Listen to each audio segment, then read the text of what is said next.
आराम से बैठ जाइए। बैक और नेक को सीधा कीजिए। आंखें बंद कीजिए। श्वास बाहर छोड़ेंगे। श्वास अंदर लीजिए। श्वास बाहर छोड़िए। श्वास अंदर लीजिए। श्वास बाहर छोड़िए। 3 बार ओम का उच्चार करेंगे। श्वास अंदर लीजिए।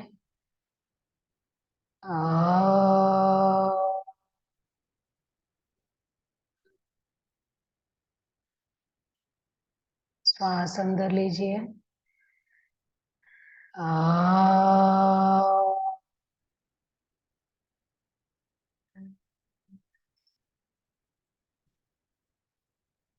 श्वास अंदर लीजिए।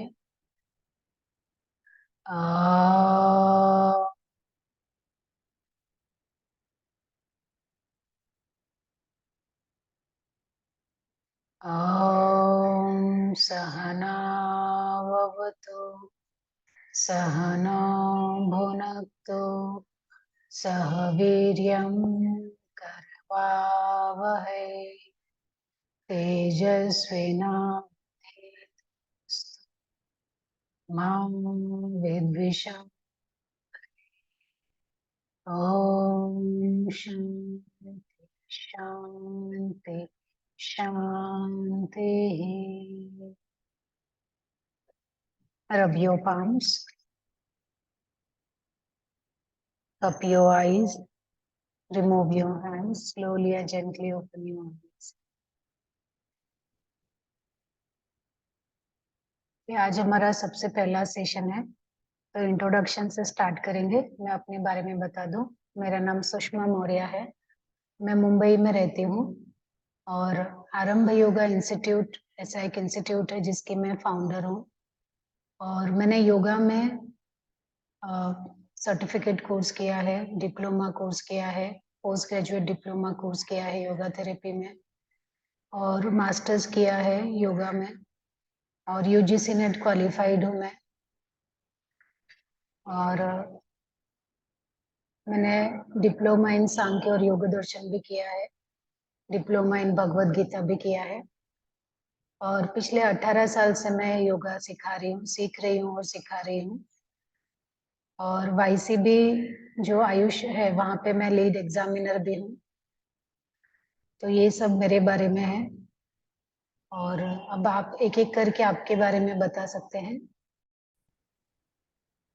हाँ, तो स्ट्रेस मैनेजमेंट के लिए मेरा टॉपिक है स्ट्रेस मैनेजमेंट।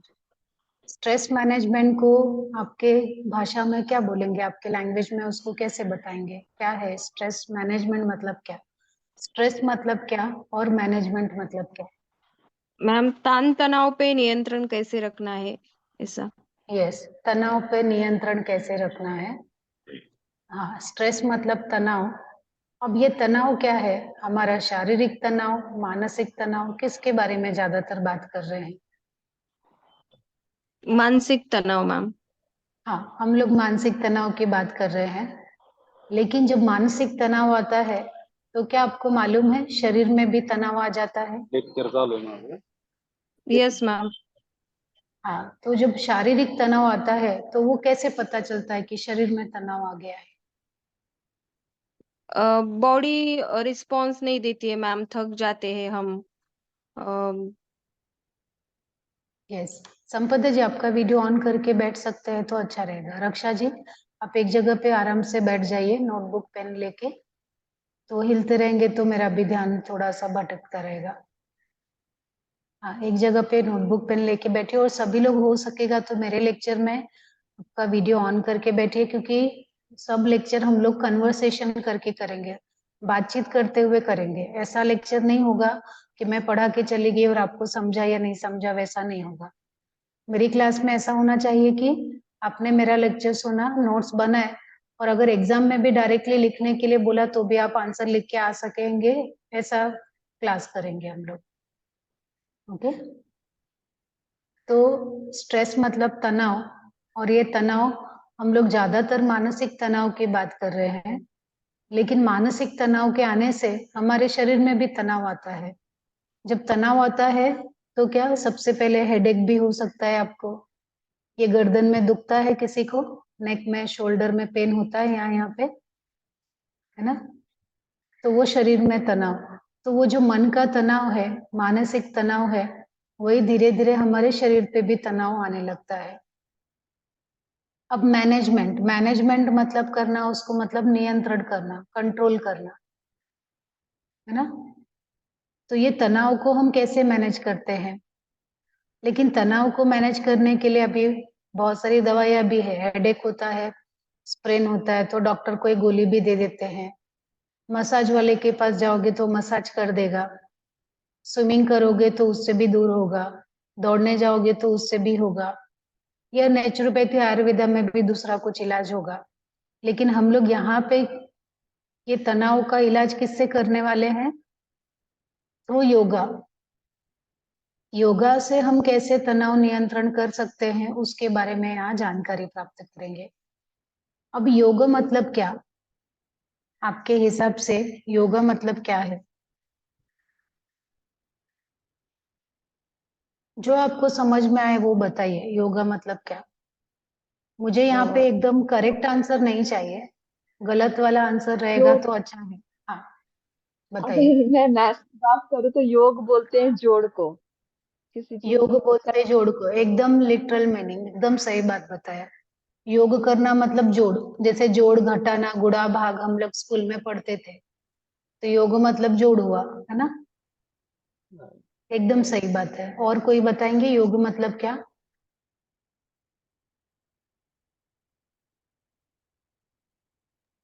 चित्त वृत्ति का निरोध करना यानी योग है। वेरी गुड, है ना।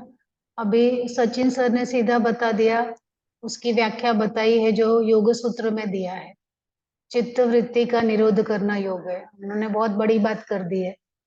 तो अभी उसमें चित्त क्या है, वृत्ति क्या है, निरोध क्या है, ये सब हमें समझना पड़ेगा। तो योग सूत्र में आप वो समझ लोगे, जो भी कोई टीचर योग सूत्र सिखा रहे हैं वो। योग सूत्र आपको स्टार्ट हुआ है क्या टॉपिक? योग सूत्र का टॉपिक स्टार्ट हुआ है क्या आपको अभी? नहीं मैम। नहीं स्टार्ट हुआ, कोई बात नहीं। जब योग सूत्र का नहीं टॉपिक नहीं स्टार्ट हुआ होगा। नहीं। हाँ सचिन सर। हाँ नहीं हुआ मैम, नहीं हुआ अभी। नहीं हुआ है, अच्छा कोई बात नहीं। अभी स्टार्ट होगा तब आपको योग सूत्र के बारे में बताएंगे। तब उसमें जो आपने जो व्याख्या दी है, वो ये व्याख्या योग सूत्र की है, जो कि सबसे अच्छी व्याख्या है योग के लिए। अब हम लोग यहाँ पे देखेंगे, लेकिन अगर वो व्याख्या किसी को नहीं मालूम रहे, जिसको योग का बहुत नॉलेज नहीं है, जिसने योग सूत्र नहीं पढ़ा, तो हम लोग बता सकते हैं कि योग मतलब जोड़। अब यहाँ पे जो जैसे रक्षा जी ने बताया, अब वो जोड़ है, किसका किसका जोड़ है, किसको जोड़ना है? आत्मा और परमात्मा को। आत्मा और परमात्मा को जोड़ना है। आत्मा मतलब कौन और परमात्मा मतलब कौन?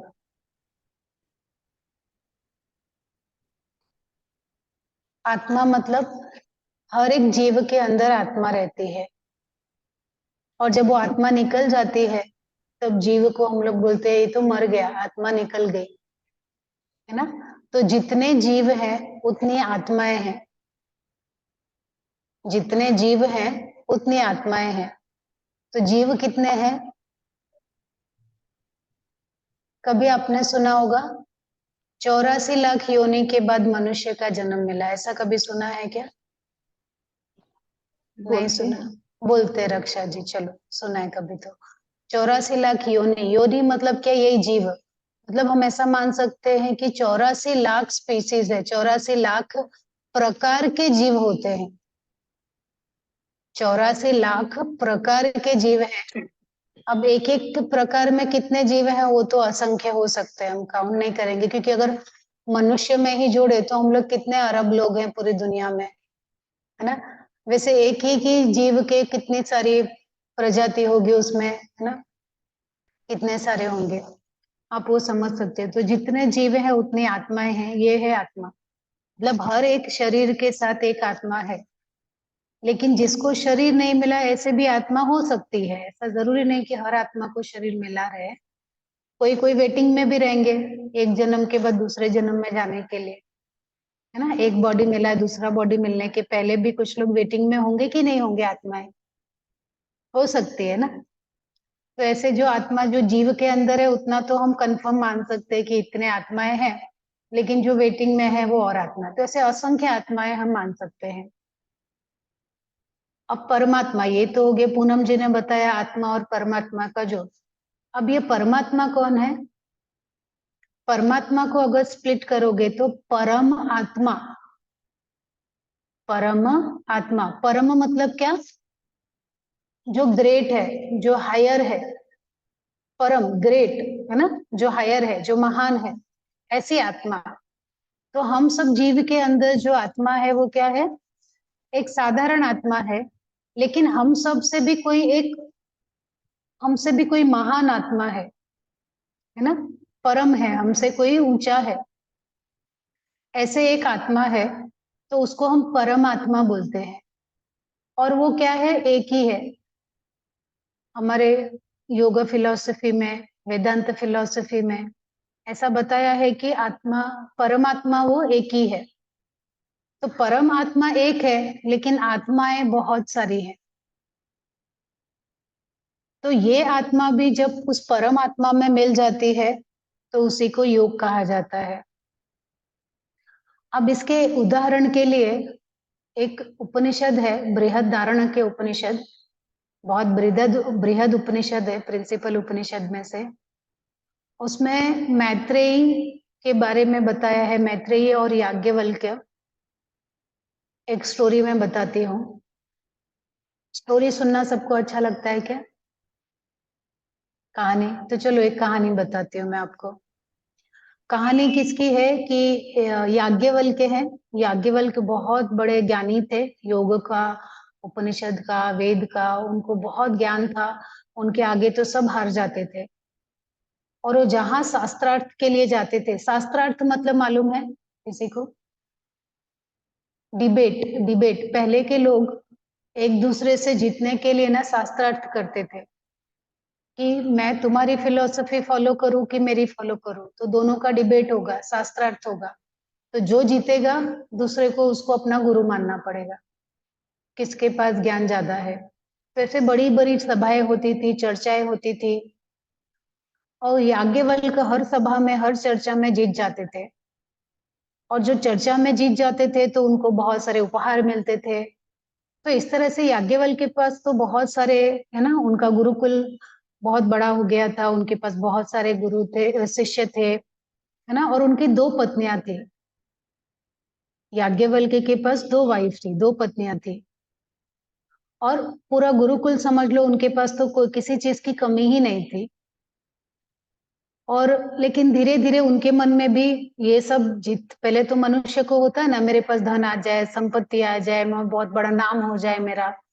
लेकिन ये होने के बाद फिर एक जगह ऐसा आता है कि अब क्या, नाम भी हो गया, पैसा भी हो गया, नेम फेम दोनों हो गया, तब उसके अंदर वैराग्य आने लगता है। वैराग्य मतलब मालूम है सभी को? ऐसा लगता है कि अभी इन चीजों का कोई मोल नहीं है, अब मुझे ये चीजें अब मुझे सुख नहीं देती है, संतुष्टि नहीं देती है, आनंद नहीं देती है। ये धन, ये संपत्ति, ये नाम, ये मुझे आनंद नहीं देती है। अब मुझे और आगे का कुछ ऐसा चाहिए जो मुझे आनंदित करे। तो उन्होंने सोचा कि क्यों ना मैं ये सब घर बार छोड़ के वैराग्य कर लूं, सन्यास के लिए चला जाऊं।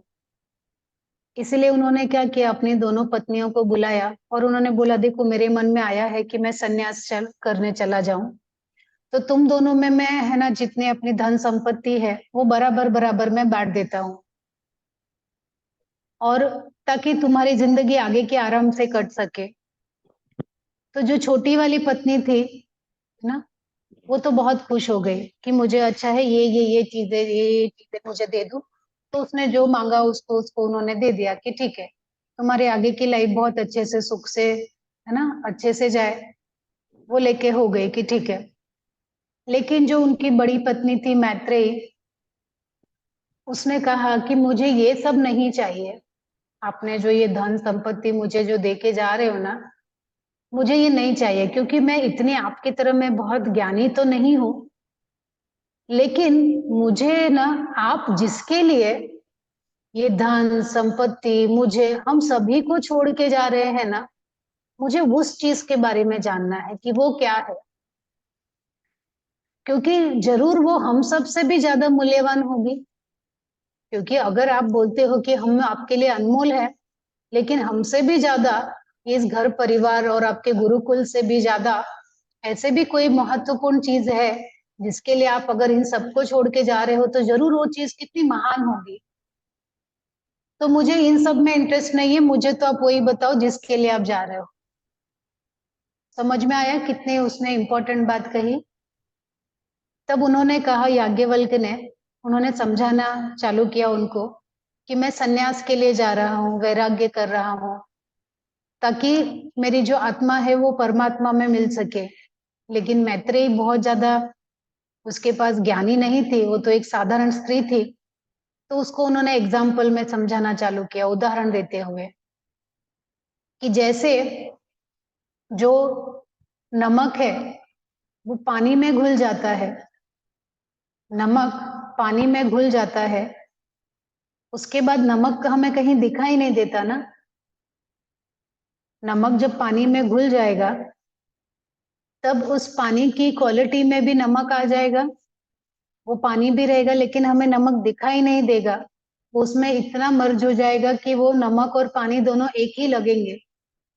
वैसे ही ये जो आत्मा है वो परमात्मा में मिल जाता है और ये परमात्मा का ही एक अंग बन जाता है। समाधि करने से ये लाभ मिलता है कि आत्मा परमात्मा में मिल जाती है और खुद एक परमात्मा बन जाती है आत्मा। इसी को सेल्फ रियलाइजेशन कहा जाता है, इसी को आत्म साक्षात्कार कहा जाता है, इसी को मुक्ति कहा जाता है, मोक्ष कहा जाता है। और उसके बाद फिर जन्म लेना और मृत्यु प्राप्त करना, इसका जो चक्र है वो खत्म हो जाता है। You become part of creation. जिसने ये सृष्टि बनाई है, दुनिया बनाई है, आप उसका एक हिस्सा बन जाते हो। और उसका हिस्सा बनने से क्या होता है, फिर आपको अपने लिए, अगर आपको एक नया बॉडी चाहिए, एक नया शरीर चाहिए, तो उसके लिए फिर वेटिंग में नहीं जाना पड़ेगा कि अब मुझे नया शरीर मिलेगा, मैं माँ के गर्भ में जाऊंगा, 9 महीने लगेंगे या जितने महीने लगेंगे, फिर मैं पैदा होऊंगा, फिर जीरो से स्टार्ट करूंगा, फिर बड़ा होऊंगा। तो ये सब नहीं होता उसमें। आपको जब बॉडी चाहिए, सोचा और नया बॉडी मिल गया, सोचा और एक नया यूनिवर्स बना लिया आपने, क्योंकि आप अब परमात्मा क्रिएशन का पार्ट हो गए। समझ में आया व्हाट इज परमात्मा, व्हाट इज आत्मा? हाँ मैम। ठीक है। अब यहाँ पे हमारा आत्मा और परमात्मा ये कॉन्सेप्ट क्लियर हो गया। तो योग मतलब क्या? आत्मा परमात्मा में मिल जाना। लेकिन हमारा अभी यहाँ जो बैठे हैं हम लोग, हमारा ये पर्पज इसके लिए एमएमए ज्वाइन किया है कि आत्मा परमात्मा में मिल जाए। कितने लोग यहाँ पे परमात्मा से मिलने के लिए ज्वाइन किया है? किसने कोर्स ये? हाथ ऊपर कर सकते हैं आप। यहाँ पे आत्मा परमात्मा का ऐसा मिलन जैसा कुछ नहीं होगा। यहाँ पे क्या होगा, आपका बॉडी माइंड है ना, आपका शरीर आपके मन के साथ जुड़ जाए, कम से कम उतना ही हम कोशिश कर सकते हैं, है ना। जैसा आपके मन में है वैसा ही आपके शरीर के साथ एक्शन हो, जैसा एक्शन शरीर के साथ हो रहा है वैसे ही भाव आपके मन में हो। कम से कम इतना भी हम कर पाए तो भी हमारा योग हो जाएगा। कैसे? जैसे हम किसी को मिलते हैं, हमारे मन में भाव अलग रहते हैं, उसके प्रति नफरत होगी तो भी हम सामने से स्माइल करते हैं, शरीर पे तो ऐसे स्माइल आ रही है लेकिन मन में भाव अलग है ना। तो ये दोनों अलग अलग ना होके एक हो जाए तो हमारा मन, हमारा शरीर, और उसके बाद हम ट्राई करेंगे कि हमारा मन, हमारा शरीर हमारी आत्मा के साथ जुड़ जाए, माइंड बॉडी सोल, ना। That is the purpose. अभी तो इतना ही है कि हमारा मन और हमारा शरीर दोनों का योग हो जाए। तो stress management through yoga practices, हमें अपने तनाव का नियंत्रण करना है, तनाव को कंट्रोल करना है, रेगुलेट करना है योगा प्रैक्टिसेस के थ्रू। अब योगा क्या है? यूनियन है ना। आत्मा परमात्मा का मिलन, मन और शरीर का मिलन, ये योगा है। अब योगा में कौन कौन सी प्रैक्टिसेस है, योगा में योगा में क्या क्या आता है, तो क्या लगता है कि योगा में क्या क्या प्रैक्टिसेस आती है, क्या क्या कर सकते हैं हम लोग? जैसे आप लोग को पता है आसन, आसन कर सकते हैं योगा में, तो क्या आपको ये हाँ, लगता है योगा मतलब आसन? नहीं, बहुत कुछ होता है, आसन तो है हाँ ही है। वही मुझे बताइए, योगा मतलब आसन, एक मैंने बता दिया योगा मतलब आसन, और योगा मतलब क्या, अगर योगा बताया जाए तो और योगा मतलब क्या? योगा में फिर सूक्ष्म व्यायाम बोलते हैं, वो है, मुद्राएं हैं अलग अलग, मुद्राएं प्राणायाम। हैं। हाँ, एक मिनट।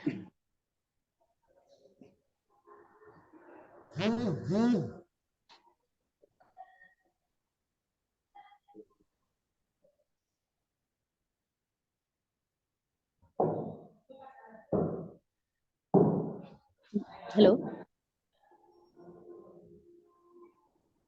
Hello ma'am. मॅडम बाहेर बोलत आहेत, 2 मिनिटं. सॉरी। हाँ, योगा मतलब उन्होंने बताया आसन, आसन के बाद मुद्रा बताया, और योगा मतलब क्या, सूक्ष्म व्यायाम बताया, और योगा मतलब क्या, ध्यान, सूर्य नमस्कार. ध्यान, सूर्य नमस्कार, और योगा मतलब मन का और शरीर का बैलेंस करना, मन उसका का और शरीर का बैलेंस करना। बैलेंस करना। हाँ। हाँ, तो ये कैसे करेंगे हम लोग, क्या प्रैक्टिसेस हम्म, करेंगे उसमें? आसन, आसन से आसन, भी हो आसन सकता मैंने है, बता दिया, आसन और बता दिया, और मेडिटेशन, हाँ मेडिटेशन से भी होता मेडिटेशन है। भी सर ने बता दिया, आसन बता दिया, मेडिटेशन बता दिया, मुद्रा, सूक्ष्म व्यायाम, सूर्य नमस्कार, इतने हो गए, और कोई? अ, हाँ विशाल सर। शब्द. वमन होती वगैरे. वमन शुद्धी. होती, वेरी गुड, शुद्धि क्रिया, षट क्रिया, पंचकर्म।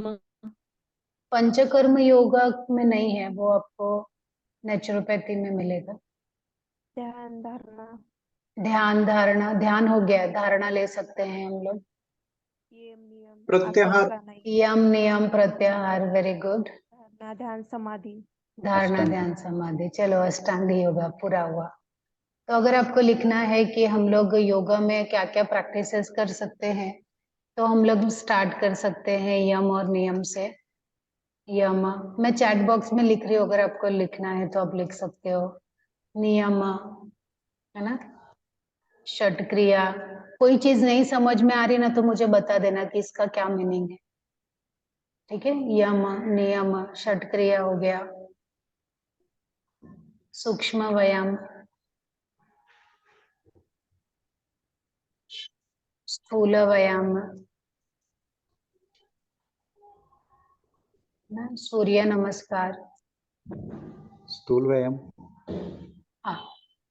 हाँ, स्थूल व्यायाम मतलब जो हम लोग डायनामिक प्रैक्टिसेस करते हैं ना, जैसे सूर्य नमस्कार एक स्थूल व्यायाम है, सर्वांग पुष्टि, हृदय गति, इंजन दौड़, जॉगिंग करते हैं, डायनामिक कुछ तेजी से कोई चीज रिपीट करते हैं, वो स्थूल व्यायाम में आता है।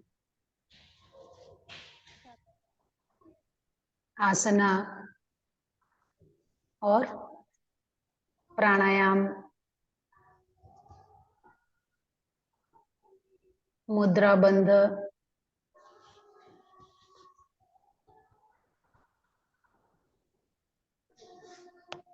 और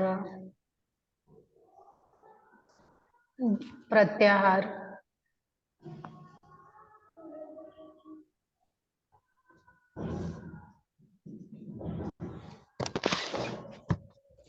धारणा,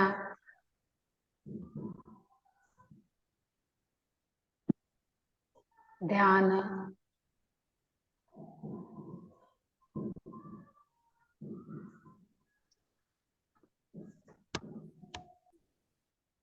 धारणा ध्यान, समाधि,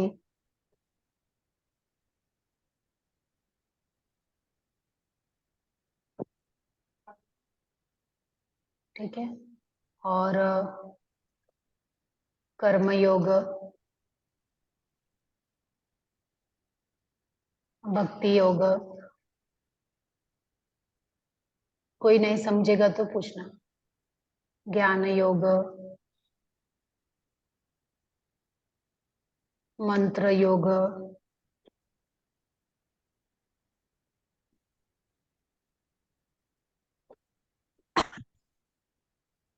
कर्म योग, भक्ति योग, ज्ञान योग, कर्म योग, मंत्र योग, और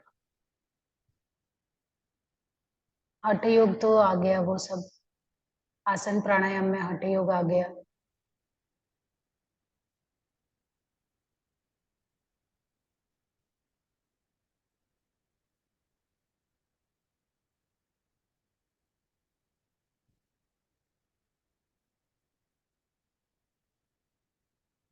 ओके। क्रिया योग,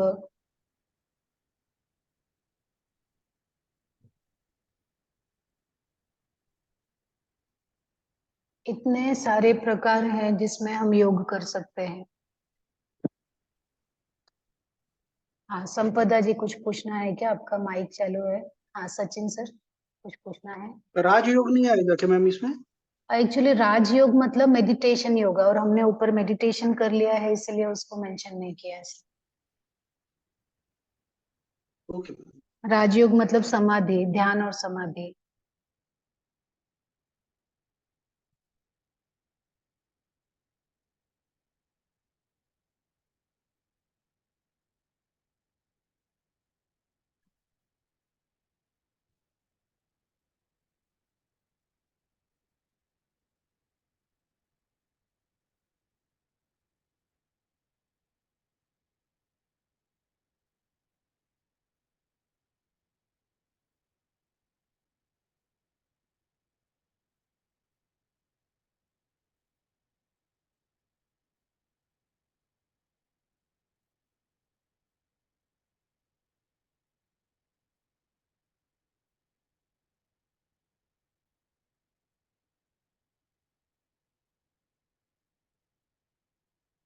ओके। तो इतने सारे प्रैक्टिसेस हैं योगा में, और इतने सारे तरीके हैं जिससे आप अपने तनाव का नियंत्रण कर सकते हैं। आप बताइए इसमें से कौन सा आपको इजी लग रहा है? कौन कौन से आप कर सकते हैं, या आपको लग रहा है कि ये इजी है करने के लिए?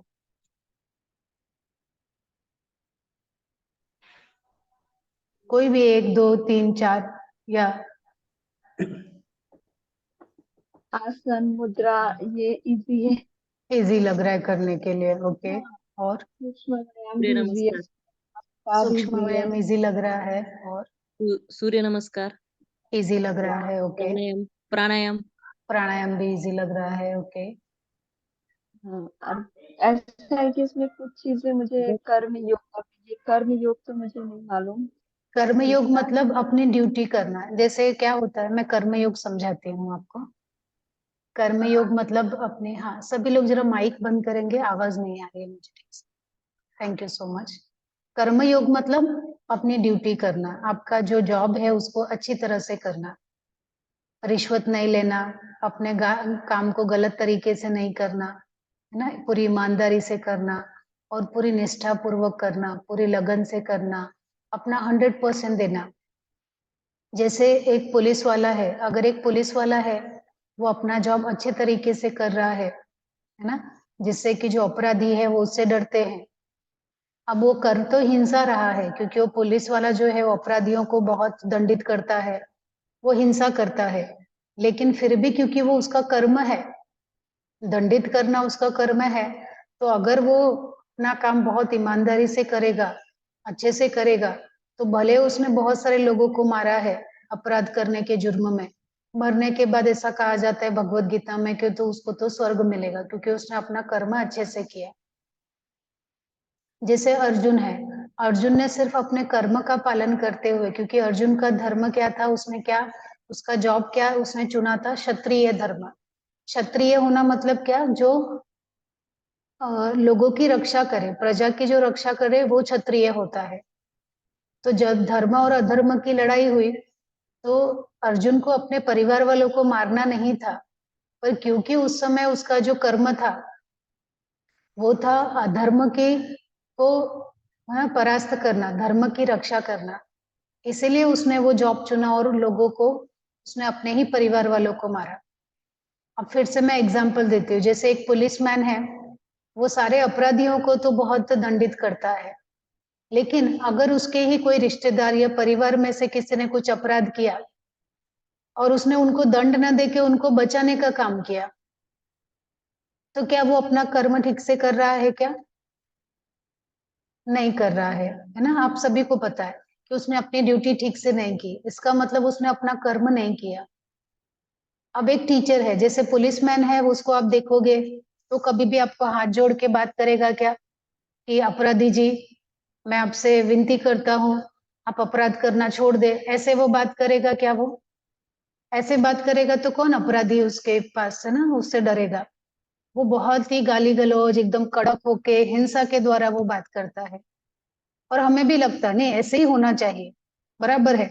जो पुलिस वाला हाथ जोड़ के ऐसे बोलेगा तो आप खुद उसको बोलोगे कि अरे ये कौन सा तरीका है, ऐसे कौन मानेगा? लेकिन अगर एक शिक्षक है, एक टीचर है, उस स्टूडेंट को बहुत मारपीट के साथ समझाता है और बहुत गाली गलौज करता है, तो ऐसे शिक्षक को आप क्या बोलोगे? तो अपना कर्म कर रहा है क्या? नहीं। फिर आप बोलोगे ऐसा कैसा टीचर है, ये गाली गलौज करता है, बच्चों को इतना मारता है, क्योंकि आपको उसके साथ कैसा स्वभाव चाहिए टीचर के लिए? टीचर का कर्म क्या है? स्टूडेंट को समझना, उसको गाइड करना, प्यार से गाइड करना, नहीं समझ में आ रहा है फिर से प्यार से समझाना, उनके अंदर अच्छे चरित्र डालना, ना कि गाली गलौज की भावना डालना, है ना? आप ये सब एक टीचर से एक्सपेक्ट करते हो, टीचर का कर्म ये सब है। लेकिन अगर उसने पुलिस वाला रोल किया तो आप खुद ही बोलोगे कि अरे वो सही नहीं कर रहा है। तो वैसे ही हर इंसान ने, आप सभी ने अपनी अपनी एक ड्यूटी चुनी है, एक कर्म चुना है। चुना है कि नहीं? आप सब जॉब करते हो, बताइए क्या जॉब करते? अभी रक्षा जी का तो मुझे याद है कि उन्होंने बताया कि मैं एक हाउसवाइफ हूँ, तो हाउसवाइफ होने के नाते उनको पता है कि मेरी जिम्मेदारी क्या है, बच्चों को संभालना, है ना, घर को संभालना, और शायद वो बहुत अच्छे से कर रही होंगी, है ना? या आप लोगों ने भी जो जॉब लिया होगा वो अच्छे से कर रहे हैं। अगर अपना काम आप अच्छे से नहीं कर रहे हो, इसका मतलब देयर इज सम प्रॉब्लम, आप कर्मयोग नहीं कर रहे हो। ठीक है, कर्मयोग अच्छी तरह से समझ में आया है और समझाऊं मैं? समझ में आ गया कर्म। अब ये क्रिया योग क्या है, कर्म और क्रिया में क्या अंतर है? हाँ ठीक है, पूनम जी ने पूछा क्रिया योग क्या है, और संपदा जी आप क्या पूछ रहे हो? नो मैम, वही समझ में आया ये बोलना था। समझ में आया ये बोलना था, ओके ओके। अब क्रिया योग जो है वो पतंजलि योग सूत्र में दिया है, तप, स्वाध्याय और ईश्वर प्रणिधान, उसको क्रिया योग बोला गया है। जैसे बहुत सारे लोग बोलते हैं कि ये ध्यान वगैरह हमसे होता नहीं, ध्यान करना है ना, समाधि करना, ये सब नहीं होता ध्यान, क्योंकि ध्यान बोलने में तो आसान लगता है, लेकिन ध्यान करने में कितना मुश्किल होता है मालूम है? आंख बंद करो और ध्यान लगाओ, किसके ऊपर ध्यान लगाना है? चलो मैं आपको ना एक टास्क देती हूँ, आपको क्या करना है, 2 से 3 मिनट तक के लिए ध्यान लगाना है। और ध्यान किसके ऊपर लगाना है पता है? आपके सामने मान लीजिए एक ओमकार का चित्र है, ओम, ओम सभी को मालूम है, सिंबल ओम, हिंदी में लिखा हुआ या मराठी में लिखा हुआ ओम, ऐसे चाहिए तो आपके बुक में आप लिख लो ओम, और उसको थोड़ी देर देखो और फिर आंख बंद करके सिर्फ वो ओम का चित्र ही आपके आंखों के सामने आना चाहिए, ओम के चित्र के अलावा और कुछ भी नहीं आना चाहिए। ठीक है, चलो ये हम लोग अभी टेक्निक करेंगे। तो सभी लोग आप जहां पर भी बैठे हो आंखें बंद करके बैठ जाइए, कमर और गर्दन सीधी रखिए, आंखें बंद कीजिए। हाँ, और बंद आंखों से उस ओमकार के चित्र को देखिए जो अपने अपने पेज पे बनाया है, या नहीं बनाना है तो भी बस अपनी आंखों के सामने ओमकार का चित्र लाना है। ठीक है, उसके अलावा और कुछ भी नहीं लाएंगे। मैं समय देख रही हूँ, जब मैं बोलूंगी तभी आंखें खोलनी है। ठीक है, मैं आपको 2 से 3 मिनट का समय दूंगी।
अब धीरे से अपनी आंखें खोल लीजिए और मुझे बताइए कैसा ध्यान था। 2 ही मिनट तो लगा ना था, मुझे लगता है बहुत अच्छा हुआ होगा। ओम के अलावा और कुछ मन में विचार आए ही नहीं होंगे, ऐसा ही था? नहीं, तो क्या क्या आए मन दो में? तीन सेकंड ओम आता, 2-3 सेकंड में वापस जो मेरे आजू बाजू की आवाजें उस पर फोकस हो जाता, या फिर कुछ और ही आता, फिर वापस से ध्यान वापस से याद आता कि ओम पर फोकस करना है, वापस फोकस 2 करते मिनट में भी मुश्किल था क्या? मुझे लगा 2 मिनट का ही तो, 2 मिनट की तो बात है, 2 मिनट में क्या मुश्किल हो जाएगी? सचिन सर, विशाल सर, आपके लिए भी क्या बहुत कठिन था या आसान था 2 मिनट करना? मैम कठिन था। ओके, है ना? तो आपने देखा कि 2 मिनट ध्यान करना भी कितना मुश्किल है। कौन बोले कि 10 मिनट या 15 मिनट? तो ये ध्यान करना क्योंकि मुश्किल है, इसलिए ध्यान करने के और सरल तरीके पतंजलि ऋषि ने बताए हैं। तप, स्वाध्याय और ईश्वर प्रणिधान, जिसको क्रिया योग कहा गया है। जब आप ये तीनों मिलाकर करते हो, तप करना मतलब अपनी ड्यूटी करना, अपने जॉब को, अपनी ड्यूटी को अच्छी तरह से करना, उसको तप कहा है। स्वाध्याय, स्वाध्याय मतलब अपने जो ग्रंथ हैं, वेद है, उपनिषद है, पुराण है, भगवत गीता है, योग सूत्र है, वेदांत है, इनको पढ़ना और उसके हिसाब से अपने अंदर सुधार करते जाना, वो स्वाध्याय है। और ईश्वर प्रणिधान करना मतलब, क्योंकि हमें ये समझना चाहिए कि कोई भी दुनिया में कोई भी चीज हमारे कंट्रोल में नहीं है, वो ईश्वर ही कंट्रोल करता है। तो उन सब की वजह से खुद के अंदर तनाव क्यों लेना? सभी कुछ ईश्वर को समर्पित कर देना, ईश्वर प्रणिधान करना, कंप्लीट सरेंडर कर देना ईश्वर को। ठीक है, वही ईश्वर प्रणिधान है। तो जब तप, स्वाध्याय और ईश्वर प्रणिधान तीनों साथ में मिलते हैं, उसी को क्रिया योग कहा जाता है। और क्रिया योग, जैसे योगा में ना 3 प्रकार के साधक बताए गए हैं। जो प्रैक्टिशनर हैं, साधक है, वो 3 प्रकार के हैं। जो सबसे नीचे का साधक है उसको अधम साधक कहा जाता है। लोअर प्रैक्टिशनर, जो बिगिनर्स है, जो नए नए योगा में आए हैं, उनको अधम साधक कहा जाता है। और अधम साधक को प्रैक्टिस करने के लिए अष्टांग योग बताया है पतंजलि योग सूत्र में, कि वो अधम साधक को ना, जो बिगिनर्स है, उनको अष्टांग योगा का अभ्यास करना चाहिए। यम, नियम, आसन, प्राणायाम, प्रत्याहार, धारणा, ध्यान, समाधि, ये अष्टांग योग है, इसका अभ्यास करना चाहिए। हठ योग का अभ्यास करना चाहिए, आसन प्राणायाम का, मुद्रा बंद का। और जो मध्यम साधक है, मध्यम साधक मतलब इंटरमीडिएट लेवल पे जो है ना, उसको क्रिया योग करना चाहिए।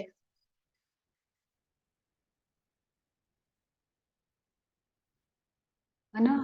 और जो हायर प्रैक्टिशनर है, उत्तम साधक, उत्तम साधक, उसके लिए अभ्यास और वैराग्य।